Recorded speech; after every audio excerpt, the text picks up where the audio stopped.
Eu acho que quando a gente entrou na discussão sobre a satisfação e o prazer da droga, a gente entra na questão do gozo, etc. Mas eu fico pensando em termos de laço, de modalidade de laço social. A gente costuma dizer que o crack, e tentando entender aí o crack como ou no caso o fenômeno social do uso do crack como uma expressão do discurso do capitalista, a gente entende uma ruptura de laço social, né? Como se as pessoas estivessem rompendo com a sociedade. Rompendo com o campo do outro.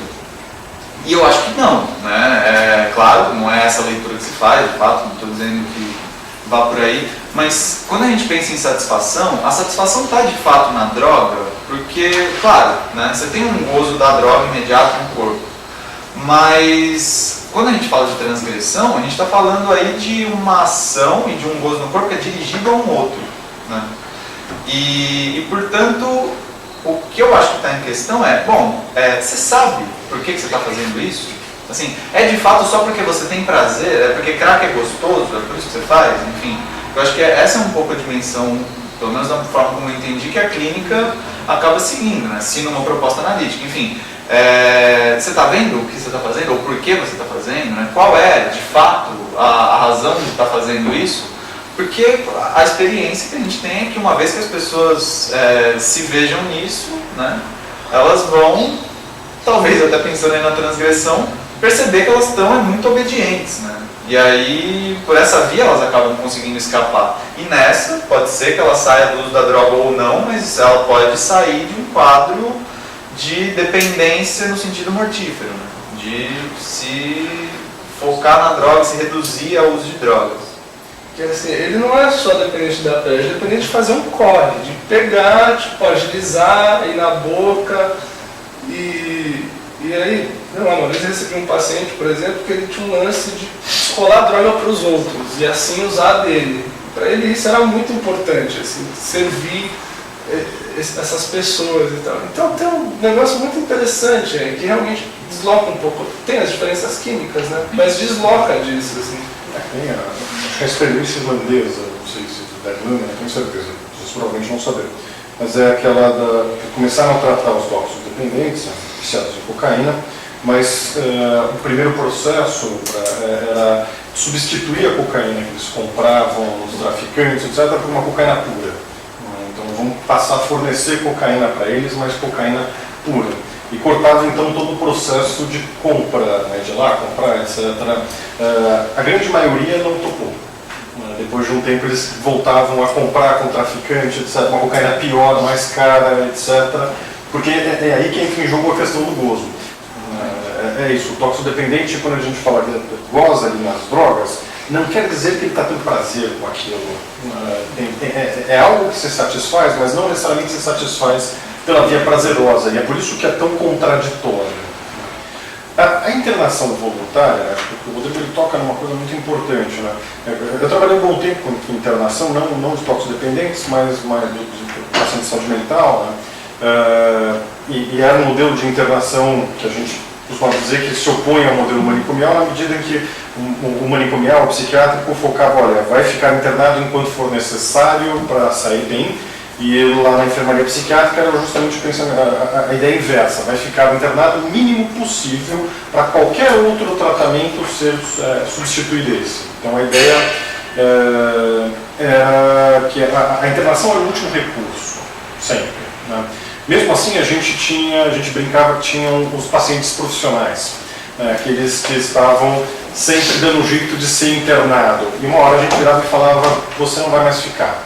Chega, a gente não vai mais, pode ter um ataque lá fora, não sei o que, mas internado você não fica, porque a internação é isso, naquele caso específico, bem que ele falou, era atender uma demanda de amor, e aí ele virava uma espécie, a gente está falando aqui da questão do vício, um viciado em internação, e mais que isso, a internação se tornava um recurso de desresponsabilização extrema. Vocês cuidam de mim, eu tenho um problema, eu sou doente, eu estou bem aqui, etc. E o que a gente faz é justamente o contrário, é a responsabilização, né? De novo, né? Não a culpabilização, você é culpado, mas olha, você está tomando as suas decisões, fazendo as suas escolhas, e a gente precisa achar um jeito de fazer isso, de forma que você não sofra tanto com isso. Então, a internação, né, eu sempre pensei assim, mesmo a voluntária, ela é o último recurso, assim, sempre. Na maioria das vezes ela é desnecessária, né? Muitas vezes ela é uma forma de diminuir a angústia familiar mais do que qualquer outra coisa, né? Porque o paradigma psiquiátrico, o tratamento da internação compulsória, tudo ele está baseado nisso, na forma de se estabelecer um sentido que dê conta de uma explicação e produza um saber e que isso desangustia. E é isso que que você acha, suspeito que você diz, né, Carlos? Quando entra em confronto na UBS, com esse discurso, um discurso que dá sentido, que dá uma lógica, que fala de um saber e que propõe uma solução de resolução, né, daquilo, vamos resolver desta forma.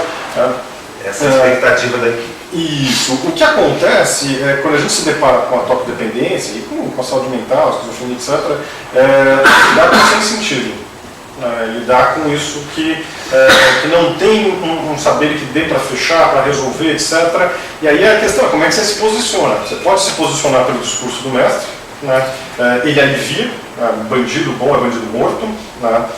Você pode, não é só isso, claro, você pode ir por esse discurso do que eu chamo de discurso analítico, tirado do Lacan, de que é falar, olha, cada situação é uma situação. Né? O que a gente faz diante do sem sentido? Como é que eu vou escutar?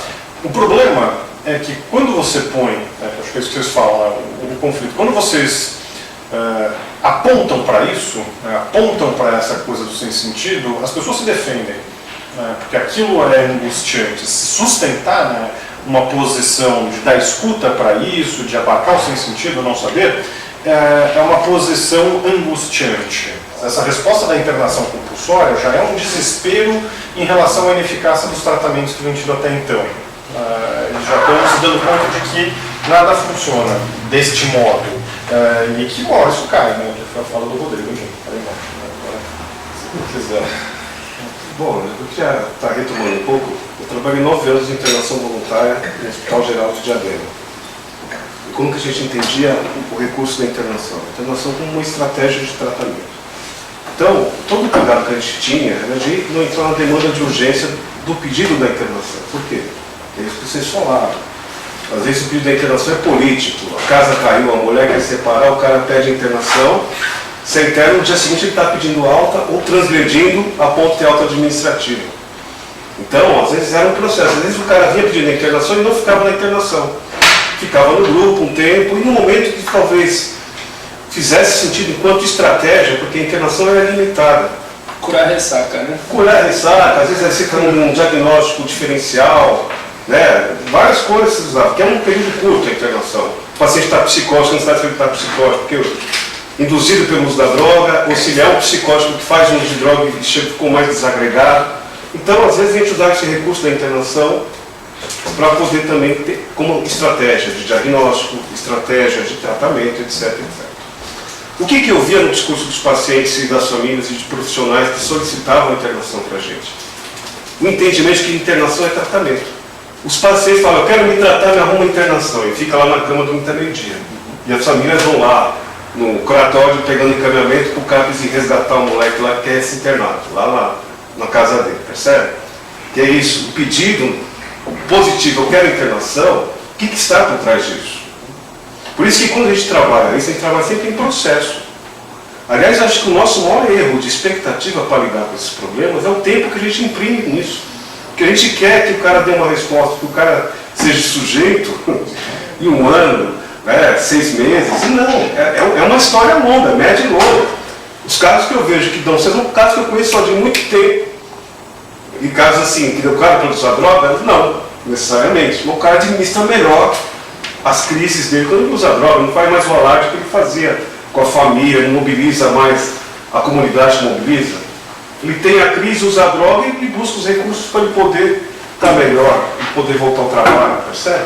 Isso para mim é considerado que a pessoa teve um sucesso no tratamento, conseguiu administrar a crise do uso dela. Não é? Que é uma coisa que o Olivenstein, que é um teórico interessante da aula de drogas, que ele falava, o erro é você querer mudar a identidade do toxicômano, isso não muda.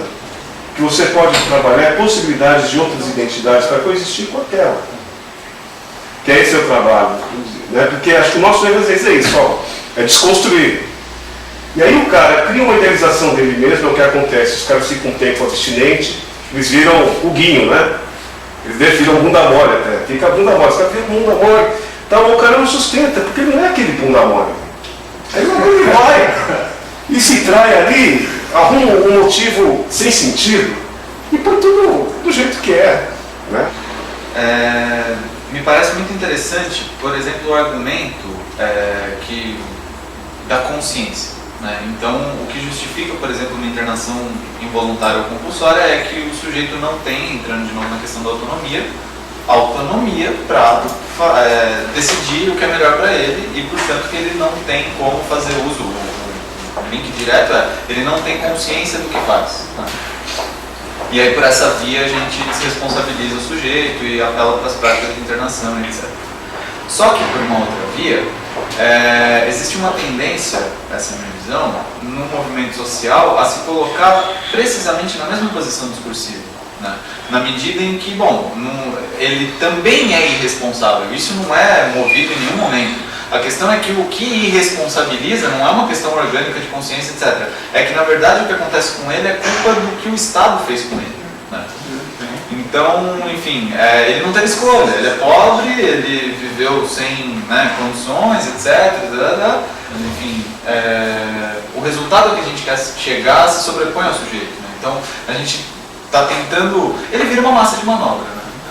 Assim como para o discurso avesso, que na verdade não é avesso, em termos, o sujeito ele acaba se configurando como massa de manobra. Por um lado, você tem ali uma vertente política dizendo não, a gente precisa emplacar algumas questões aqui, algumas políticas públicas, algumas modulações da maneira como a gente lida com a nossa população, lidar com o problema da população, e a população, por outra via, vai falar, não, a gente tem que fazer uma outra questão aí para implementar outras políticas públicas, blá, blá, blá, e no meio do jogo, você tem ali o sujeito sendo levado de um lado para o outro. Esse pobre é meu. Exatamente. Esse pobre é meu. Se o critério da eficácia o sujeito não está sofrendo tanto quanto sofria antes, isso é quantificável. O critério que você tem, muitas vezes são critérios específicos, parou de usar droga, não recaiu faz tanto tempo, como é que está a família, isso não é a direção, pelo menos do que eu entendo, a direção do tratamento. E aí, em termos políticos, como fazer com que isso seja valorado? Exato. Essa é a questão. Mas aí teve um problema, de fato, que está incluído em cada gestão. Eu digo isso para você assim, para algumas pessoas o AI é muito interessante, o IA é muito interessante, para algumas pessoas, raras pessoas eu diria.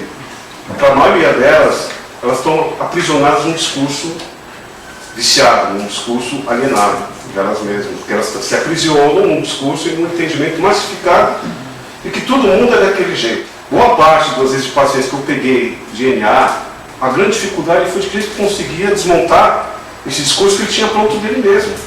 Como o discurso de pacientes de muitas internações, tem paciente de muita internação, que ele sabe todos os diagnósticos psicológicos, psicopatológicos de terapeuta, ele é altamente terapeutizado. Né? E aí, de que jeito que você chega no caboclo ali? Né? Ele tem tanto discurso que não é ele ali. Então, eu acho assim, que depende muito. Eu acho que para algumas pessoas funciona, para boa parte delas não funciona. A droga, no final das contas, se a gente parar para racionalizar, não é exatamente o problema, né? Tanto é que tem as drogas ilícitas, que vão se fazer uso, etc. O que está em jogo é todo o discurso que a pessoa se vê inserida sobre as drogas, né? São as drogas como um discurso. Essas salinhas, é isso, ela, digamos assim, já é uma certa passagem, já é um certo assumir que não se dá para ficar dando murro em ponta de faca. Isso talvez seja uma vantagem, né? Mas, olha, não dá para simplesmente falar não vai usar, não pode usar, etc. Eu acho que é mais eficaz, em termos políticos, por exemplo, em termos de redução de danos, mas talvez vocês saibam bem mais do que eu em relação a isso, o discurso de liberação mesmo, encampado, cada vez mais se ampliando mundialmente. Né? Então, liberação de quê, né? Das drogas. Então, sabe? mas de quais drogas, né? Porque é diferente. São diferentes, mas o que se sabe é que a proibição não é eficaz. Não diminui, pelo contrário, você vê um contingente que aumenta. Então eu diria que na verdade a liberação é toda.